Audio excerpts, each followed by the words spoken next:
Magandang hapon, Roses! Ngayon, tatalakayin natin kung ano nga ba ang anti-violence against women and their children. Ano nga ba ang Anti-Violence Against Women and Their Children Act of 2004?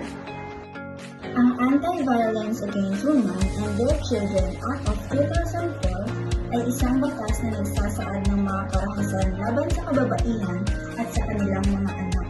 Nagbibigay ng lunas at proteksyon sa mga biktima. Sinasaad ng batas na ito na lahat ng karahasan na isasagawa sa mga kababaihan at sa mga bata ay nabibigyan ng lunas at proteksyon. Dagdag pa rito ang mga parusang nakaabang sa kung sino man ang dumabag sa batas na ito.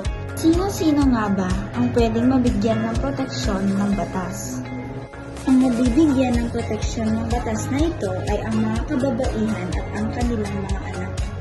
Ang kababaihan sa ilalim ng batas na ito ay tumutukoy sa kasalukuyan o dating asawang babae, babaeng may kasalukuyan o nakaraang relasyon sa isang lalaki at babaeng nagkaroon ng anak sa isang karelasyon.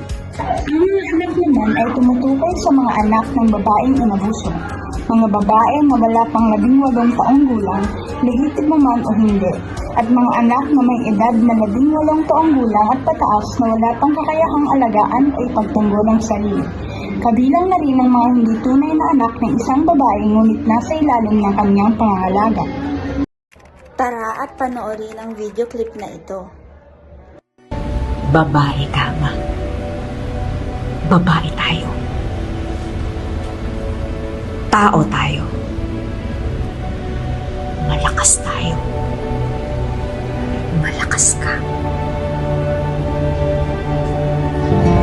Kung mapapansin nyo sa video na ating pinanood, ipinapakita na kailangan ng mga kababaihan na maging malakas para sa kanilang pamilya at sa kanilang anak.